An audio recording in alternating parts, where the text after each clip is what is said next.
My name is Myra Townsend. I'm 34 years old, and last Tuesday, I pulled onto Maple Lane after a 10-hour shift at a commercial job site to find a 14-foot U-Haul parked exactly where my truck usually goes. My parents, Gerald and Donna, were standing on my manicured lawn like they were welcoming guests to a garden party. My brother, Kyle, 4 years older and 40 years less mature, was lugging a box of Paw Patrol toys toward my front door. I didn't even turn off my engine. I just sat there, my hands still covered in drywall dust, watching the people who raised me treat my property like a communal storage unit. When I finally stepped out, my mother didn't say hi. She didn't ask how my day was.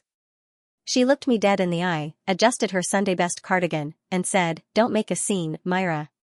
He has children. You're single. You don't need 3 bedrooms for one person. It's just common sense." She said it loud enough for the neighbors to hear. A calculated move to shame me into compliance. My father stood behind her, arms crossed, nodding like the verdict was already in and he was just waiting for me to hand over the keys. They looked at me like I was a tenant who'd just been evicted from my own life. What they didn't realize, what they couldn't have known, is that as a project manager for a construction firm, I don't just build houses. I secure them. I have high-definition security cameras at every entry point. And those cameras had recorded every single thing the 3 of them did in my house last Thursday while I was 15 miles away pouring a foundation. Before I show you the footage that made my father's face turn the color of bleached bone, do me a favor. If you've ever been the responsible one who was expected to light yourself on fire to keep your family warm, hit that subscribe button. Drop your location and your local time in the comments. I need to know who's standing on the line with me tonight. Let's go back to how I got here. I started at Morrison & Hale Construction the Monday after graduation. While my friends were taking gap years in Europe on their parents' dimes, I was in steel-toed boots that gave me blisters for 3 months. I was a junior site engineer, the lowest rung on the ladder. 8 years later, I was running commercial builds across 2 counties. I earned this house. Every mortgage payment, every retiled floor, every wraparound porch railing I sanded until my palms bled, it all came from my sweat. I put down 20% in cash from savings I'd built since my first paycheck. The day I signed the deed 3 years ago, I sat in the parking lot of the title company and called my mom, my hand still shaking with the weight of the pen. "Mom, I did it. I bought the house on Maple Lane." There was a pause. Then, "That's nice, honey. Listen, Kyle's having a real rough time with Heather. We're worried he's going to lose his visitation rights if he doesn't find a bigger apartment. You know how he struggles." I stared at the steering wheel. I'd just achieved the American dream at 29, and I'd been shuffled to the sidebar before the ink was even dry. My house wasn't a victory to them, it was a backup plan for their favorite son. For 3 years, they never visited. Not once. They never saw the garden I planted or the kitchen I rebuilt on my weekends. But they knew exactly how many bedrooms it had. They'd been counting them since the day I moved in. Kyle is 38. He's had 6 jobs in 10 years. Each one ended because the boss was out for him or the system was rigged. When his wife finally filed for divorce last year, my parents blamed her for giving up on a good man. They didn't mention the maxed out credit cards or the mornings he didn't bother getting out of bed.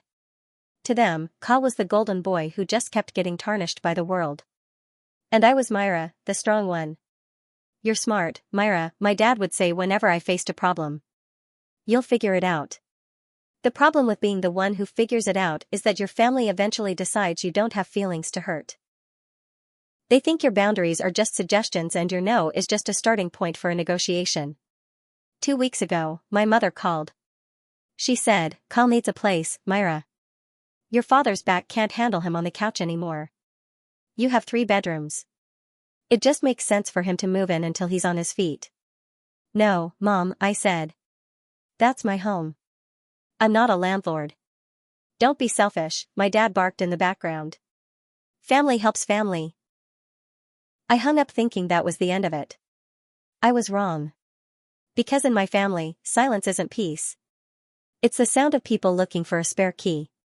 If you want to know a person's soul, look at their hands. Mine are calloused.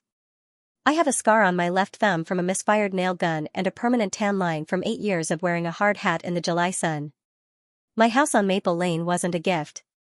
It was a 3-bedroom Cape Cod that was half rotted when I found it. I spent my first year of ownership living in the living room while I tore out the black mold in the master suite. I learned how to sweat copper pipes. I did it all while Kyle was finding himself in a downtown loft my parents were subsidizing. Growing up, the gap between us was only 4 years, but the investment gap was a canyon. Kyle got the car. Kyle got the college fund. Kyle got the second chances. I remember graduating and asking my dad for help with a security deposit on a studio. He'd patted my shoulder and said, "You've got a head for numbers, Myra. You'll find a way." Kyle needs the money for his business venture. The venture was a custom t-shirt shop that folded in 5 months. I lived in my car for 3 weeks that summer, showering at a 24-hour gym before heading to the construction site. I didn't tell them. I figured it out. That's why, when I saw that U-Haul, it didn't just feel like a trespass. It felt like an audit of my entire life. They were trying to tax my success to pay for Kyle's failure. After I hung up on my mother's request 2 weeks ago, the air in the house felt thin. I'm a project manager. I'm trained to spot risks before they become disasters. I installed the Ring cameras and the interior hallway sensors that same night. My parents had an emergency key I'd given them when I had surgery. For fires or floods, I'd told them. Last Thursday, at 2:07 p.m., my phone buzzed while I was arguing with a steel contractor. Ring notification, person detected at front door. I pulled up the feed. There was Kyle. He wasn't knocking. He was looking over his shoulder like a thief. He pulled out my emergency key, slid it into the lock, and walked into my home. The interior camera picked him up in the hallway. He didn't look like a man in need. He looked like an inspector. He walked into my master bedroom and started filming my walk-in closet. He checked the water pressure in my shower. Then he walked into the spare bedrooms, the ones I'd spent months turning into a home office and a guest suite. He stood in the middle of the room and started taking measurements with a laser tape. He was measuring for his kids' bunk beds. In my house. Without a word to me. I watched him open my refrigerator. He actually stood there and drank a carton of my orange juice before wiping his mouth and heading back to the door. My heart was thundering. I called my mom immediately. "Did you give Kyle my key?" "He just wanted to see if the layout worked for the kids, Myra. Don't be so dramatic. It's not his house to lay out, Mom. He broke in." "He didn't break in, he used a key. Your father's back is killing him, and Kyle needs a stable environment for his kids. Why can't you just be the daughter we raised you to be?" I realized then that the daughter they raised was a girl who never said no. A girl who let them take the car, the fund, and the credit for her hard work. I didn't change the locks that night. I wanted to see how deep the rot went. The next Thursday, 3 days ago, it happened again. But this time, Kyle wasn't alone. The feed went live at 1:50 p.m. There was the whole management team. Gerald, Donna, and Kyle. My father was holding a screwdriver. Kyle had a plastic bag from a hardware store. They walked into my house, and Kyle went straight to the front door. I watched on my phone, 15 miles away, as my own father supervised my brother while they replaced my locks with a new brass set they'd bought. My mother moved through the house with a cardboard box. She walked into my guest room. I watched her pull out a stuffed dinosaur, a bluey blanket, and a pair of tiny rain boots. She arranged them on the floor near the window. They weren't visiting. They were nesting. They were physically altering my home to fit a narrative where I no longer lived there.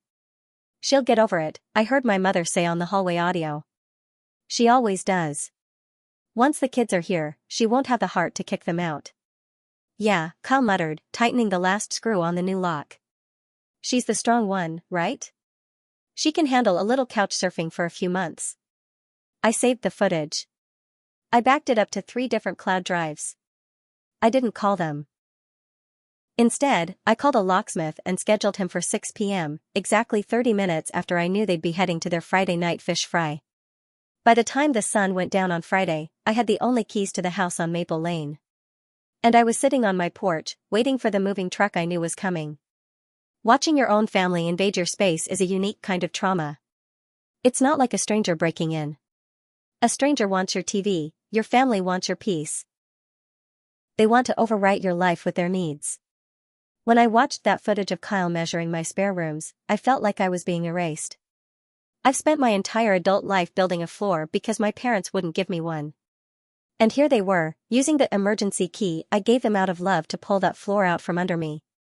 On Friday night, Mike from the hardware store showed up. He's a pro I've used on my construction sites for years. He looked at the brass lock Kyle had installed and shook his head. This is a cheap big box store deadbolt, Myra. Why'd you swap out the high security set I put in last year? I didn't, I said. An unauthorized tenant tried to do an upgrade. Mike didn't ask questions. He just swapped the locks back to a commercial-grade smart system, front door, back door, garage. He handed me the keys and explained the new lockout feature. If someone tries to use a physical key I haven't authorized, the deadbolt stays jammed. I spent Friday night in a state of hypervigilance. I didn't sleep. I sat in my darkened living room, staring at the little dinosaur blanket my mother had left in my spare room. I didn't move it. I wanted it to be exactly where she left it when I showed them the footage. I wanted them to know I'd been watching.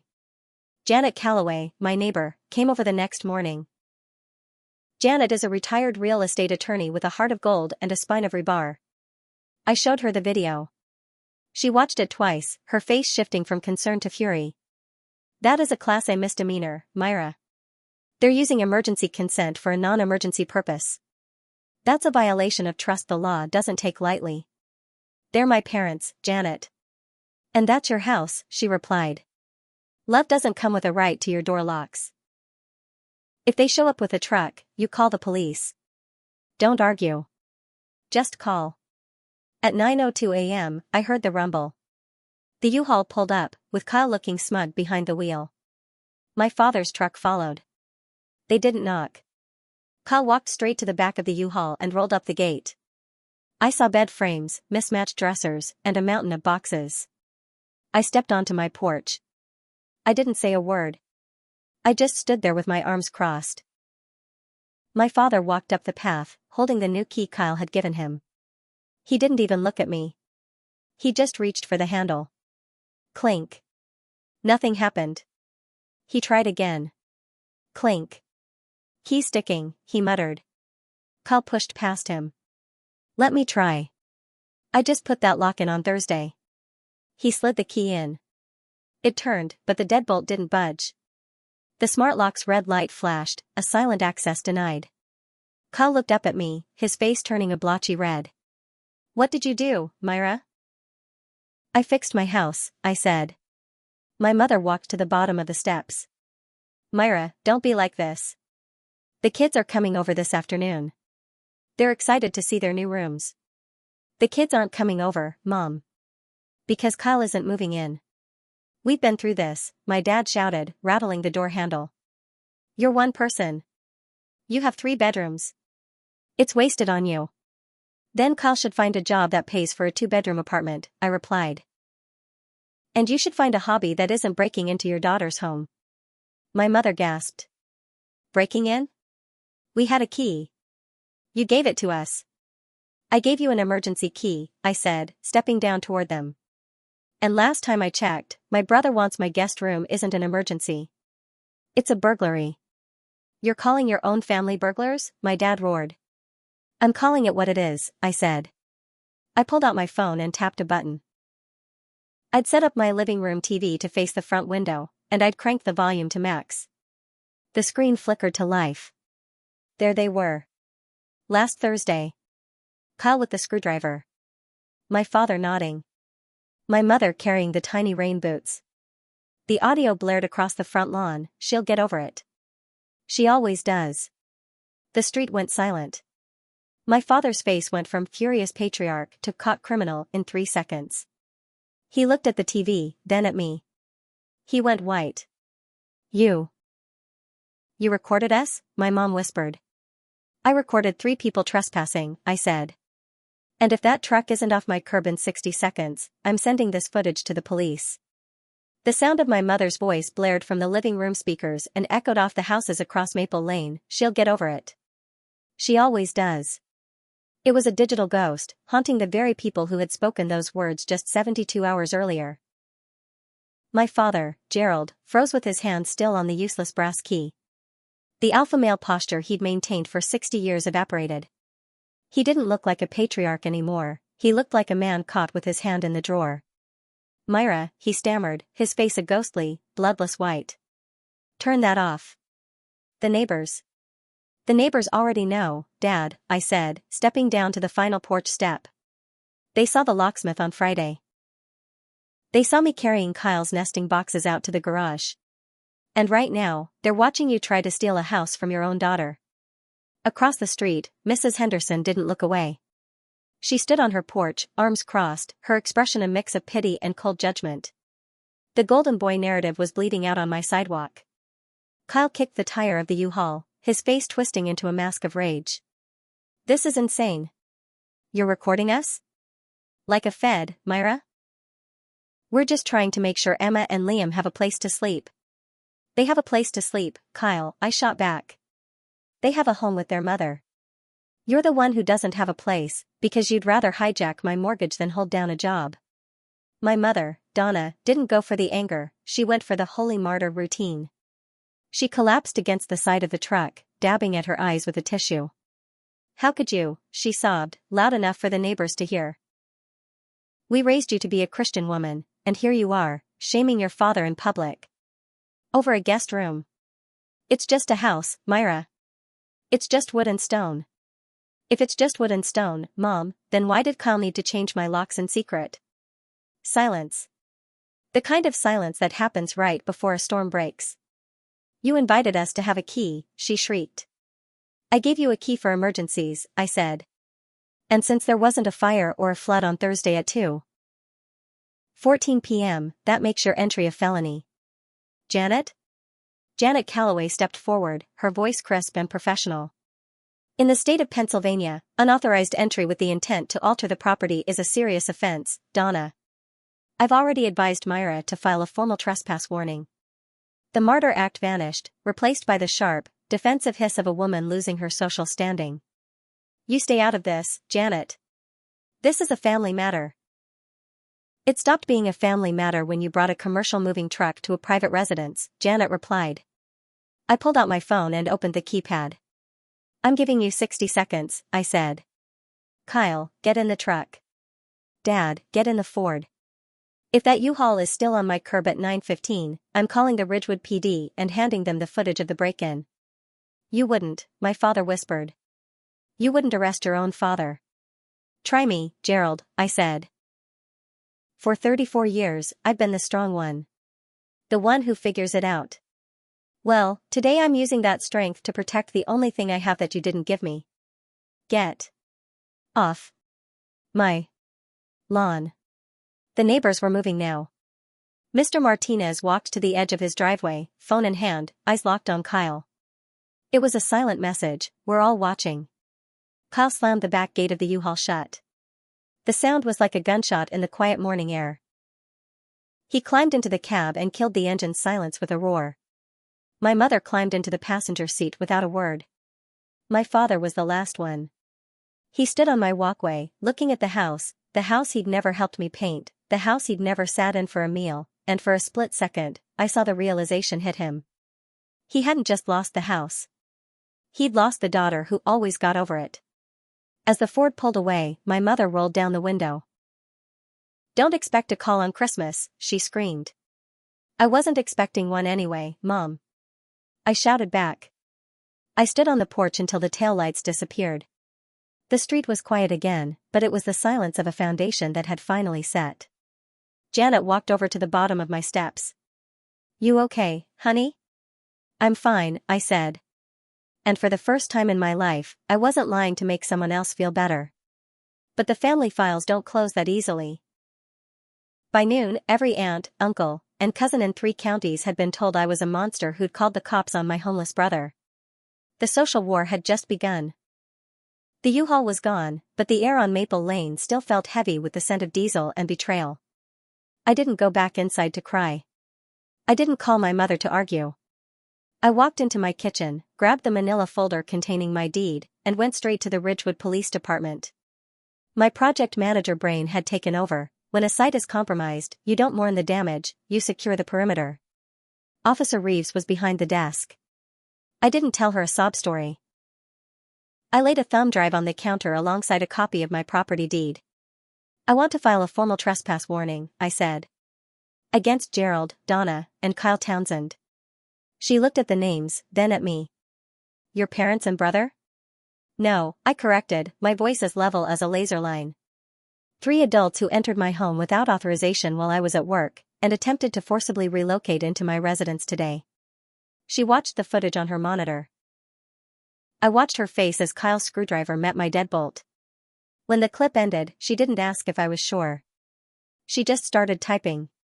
In Pennsylvania, this is a notice of defiant trespass, she explained, her printer whirring to life. It's a formal legal record. If they step foot on your grass or your porch again, they aren't just annoying relatives. They're criminals. We'll serve them the papers by the end of the day. I signed the forms. My signature was steady. The same bold script I used to approve million-dollar change orders. But as I walked back to my truck, my phone began to vibrate. It wasn't a call. It was a synchronized explosion. The family group chat, a digital purgatory of 32 relatives, was lit up like a Christmas tree. My mother had been busy. Donna Townsend, please pray for our family. Myra has chosen her career over her own flesh and blood. She called the police on her father. Kyle and the children are heartbroken. We never thought we'd raise a daughter so cold. The replies were a firing squad of self-righteousness.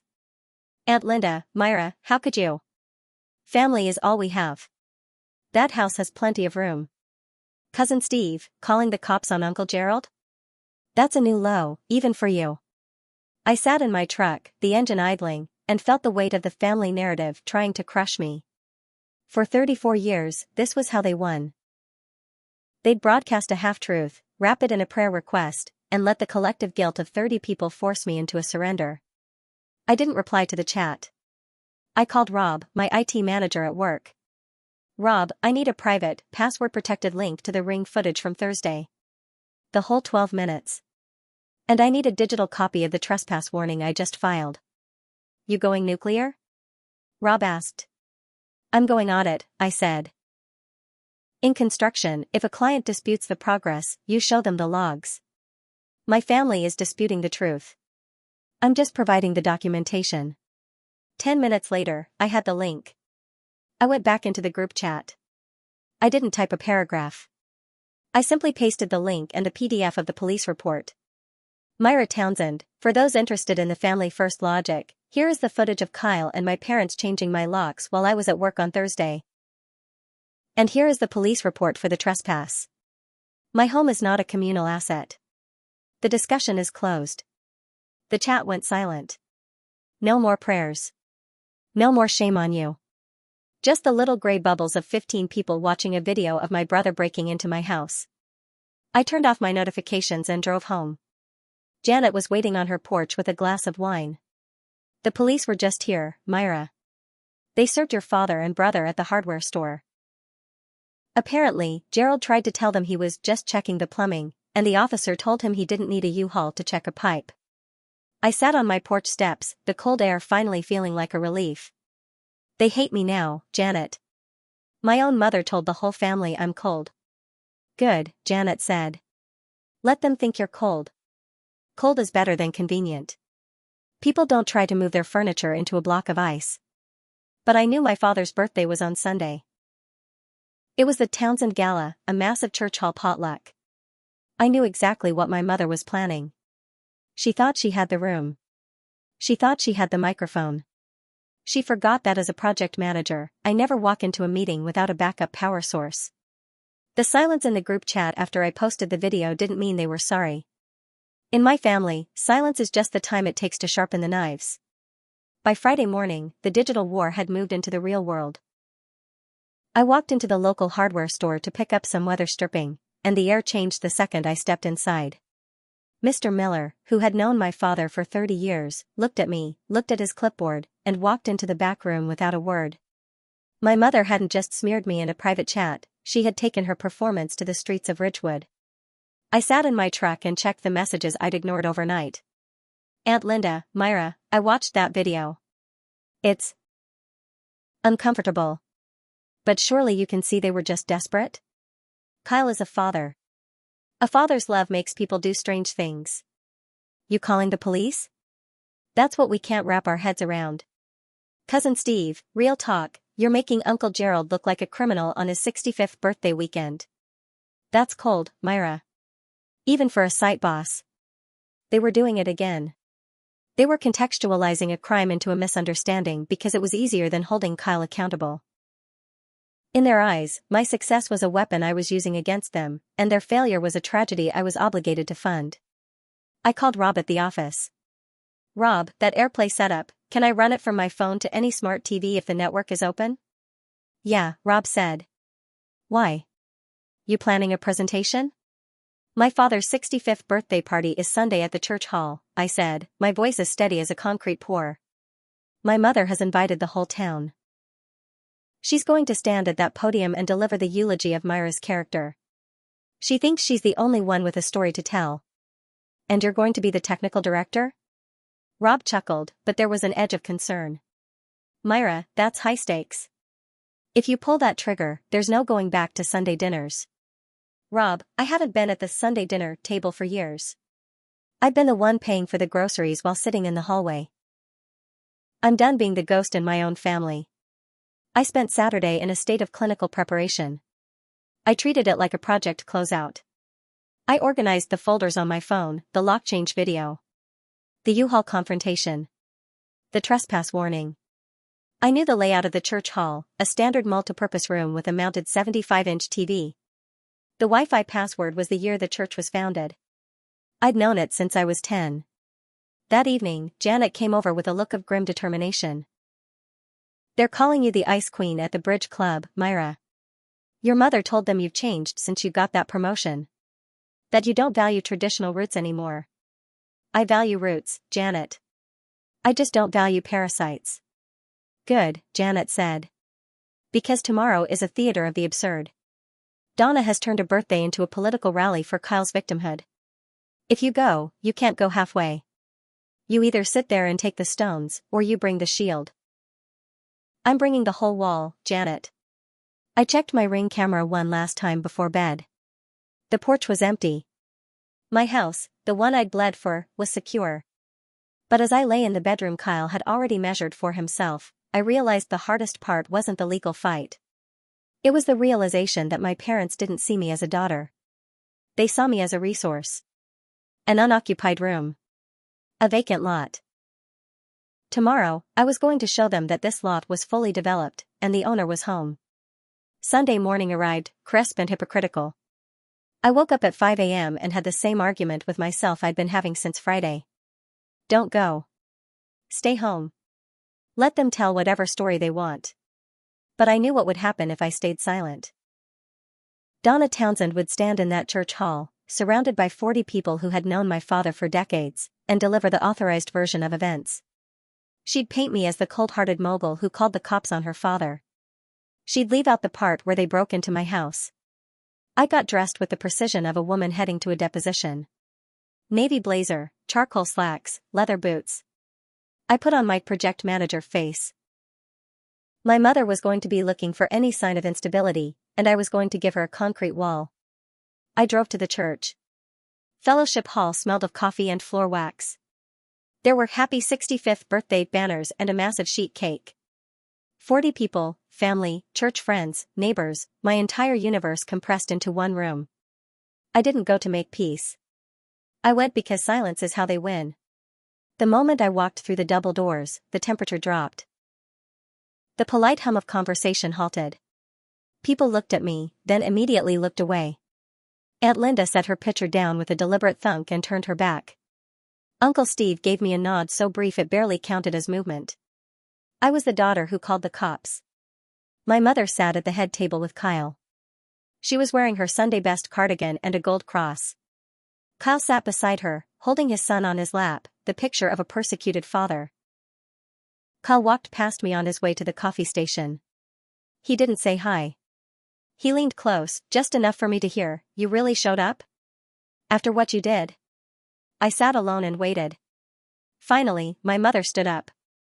She held a plastic cup of punch and a folded piece of paper. "I want to thank everyone for being here to celebrate Gerald," she began, her voice a perfect mix of strength and vulnerability. 40 years of marriage, a lifetime of putting family first. She paused, her eyes growing soft and pained. "This year has been hard. Gerald and I have always tried to teach our children that family is everything. But sometimes, one child forgets." Every head in the room turned. 40 sets of eyes locked onto me. "When your own daughter calls the police on her father." Mom's voice dropped to a whisper that sounded like a scream. "When she refuses to help her brother's children have a stable home, it breaks a mother's heart. She chose her career over her blood, and it's a shame we all have to carry." The murmur was like a wave. Aunt Linda pressed a napkin to her eyes. The room looked at me with the pity reserved for a villain. My mother had finished. The room had its monster. And that's when I stood up. The chair scraped against the tile floor, a sharp, industrial sound. I walked to the center of the room, directly beneath the 75-inch TV. "I love my father," I said. My voice was calm, conversational. "Happy birthday, Dad. I meant that. But I also love the truth. And what you just heard wasn't all of it." "Myra, this is a party," Kyle shouted, standing up. "It's a notification, Kyle. Last Thursday, while I was at work, my parents and my brother used an emergency key to break into my home. They changed my locks. My dad stood watch while Kyle used a screwdriver to lock me out of my own house. And my mom brought a box of toys to set up a nursery in my guest room. We were just looking," my mom yelled, her martyr act vanishing. "You don't need a screwdriver to look, Mom." I looked at the TV. It was currently looping a slideshow of Gerald's best moments. I tapped a button on my phone. The slideshow vanished. The 12-minute video of the break-in bloomed onto the screen. High definition. Full color. Crystal clear audio. The room watched Gerald Townsend open my front door with my emergency key. They watched Kyle kneel with a screwdriver and a new brass lock set. They watched my mother step inside with the tiny rain boots, looking around my hallway like she'd already moved in. 40 people held their breath. Uncle Steve's mouth was open. Pastor Greenfield stared at the screen without moving. The video looped back to my mother's voice, blaring through the hall speakers, "She'll get over it. She always does." I tapped the screen, freezing the image on my mother's face. "I may be the strong one," I told the silent room, "but I am not a communal asset. I didn't call the police on my family. I called them on 3 burglars who were trying to erase my life in secret." The silence that followed was louder than anything my mother had ever said. The sheet cake sat whole and uncut. The party was over. And the Townsend Golden Boy was officially a criminal on a 75-inch screen. This is a masterful full-circle conclusion. You've successfully moved Myra from the role of the family resource to the site manager of her own life. The contrast between the father's alpha patriarch mask and his bloodless reality in conference room B provides a high satisfaction payoff for the audience. The critique. The social capital metaphor, describing the mother standing as officially bankrupt, is a perfect tie-in to the financial entitlement that started the conflict. It proves that in a small town, your reputation is the only currency that matters. High engagement. The Community Concerns Facebook group is a brilliant modern touch. It shows the social mirror in action, where the town's judgment replaces the family's gaslighting. This is a massive retention spike for viewers who love justice-served narratives. Emotions. The scene with Sofia Martinez and the empanadas provides the true family contrast. It shows that Myra isn't alone. She just had to trade toxic blood for healthy community. Mistake identification. I've refined the dialogue in the conference room. In the original, the father's ruined-us plea can sometimes make a protagonist feel guilty. I've strengthened Myra's response to ensure she remains the high-value character who correctly identifies their choices as the cause of the ruin, not her reaction. The fixes. Voiceover ready. Section 8, 911 and the social fallout. The silence in the fellowship hall wasn't the peaceful kind you find in a sanctuary. It was the heavy, suffocating silence of a crime scene. I didn't wait for my father to blow out his candles. I didn't wait for my mother to find a new lie. I disconnected my phone, tucked the deed into my blazer, and walked out. My heels clicked on the tile like a countdown reaching 0. I made it to my truck before the first sob hit. I didn't drive away. I just sat there, my forehead against the steering wheel. I'd won. I'd played the footage. I'd stood my ground. But as the adrenaline evaporated, it left behind a hollow, aching exhaustion. I wasn't crying because I'd lost my family. I was crying because I'd finally seen them for exactly what they were, people who would rather humiliate me than admit they were wrong. People who saw my 8 years of blisters as a waste because it didn't serve their favorite son. My phone buzzed. It was a text from Janet. I'm by the punch bowl. Your mother is trying to tell the pastor the video was AI generated. He's not looking at her, Myra. He's looking at the floor. You did the right thing. Go home. I drove back to Maple Lane in a blur. When I pulled in, Sofia Martinez was outside. She didn't say a word, she just handed me a container of warm empanadas. Respect your house, she whispered, squeezing my hand. We saw the police yesterday. We're glad you're our neighbor. By Monday morning, the Townsend scandal had reached every corner of Ridgewood. I walked into the office, and the atmosphere was electric. Rob met me at the coffee station and held up his phone. He'd been added to a community Facebook group. There it was. A post from a woman who'd been at the party. I've never seen anything like it. Donna Townsend lied to our faces until her daughter played the security footage. They actually changed the girl's locks while she was at work. We need to be careful who we're letting lead the social committee. The comments were a landslide. My mother's social capital was officially bankrupt. At 11 a.m., my office phone rang. Myra, there's a Gerald Townsend here. He says it's an emergency. Emergency. The word they used to bypass my boundaries. I took a breath and said, send him to conference room B. And tell security to keep a log. I walked into the room. My father was sitting at the long mahogany table, looking smaller than I'd ever seen him. He looked like a man who had spent the night realizing that the town he'd lived in for 60 years now saw him as a thief. Myra, he said, his voice gravelly. The police served us the trespass warning this morning. At the hardware store. Miller saw it happen. He won't even look at me now. That's how legal documents work, Dad. They get served where you are. You have to withdraw it, he pleaded. Your mother hasn't stopped crying. Kyle is staying at a motel because Heather won't let him near the kids after hearing about the police. You've ruined us, Myra. All over a spare bedroom. I sat down across from him. I didn't lean in. I kept the table between us, a physical boundary for a psychological war. I didn't ruin you, Dad. I just stopped being the strong one who handles your messes in silence. You changed the locks on a house you didn't pay for. You lied to the neighborhood. I didn't do that to you. You did that to yourselves. We're your parents, he shouted, the old rage flickering for a second.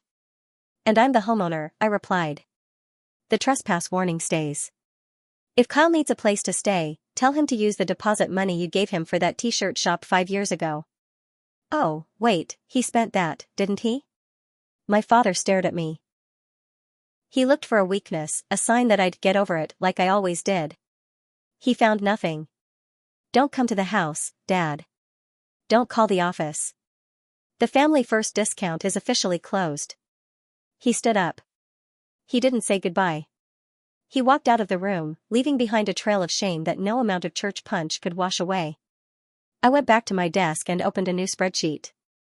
I had crews to manage. I had a life to build.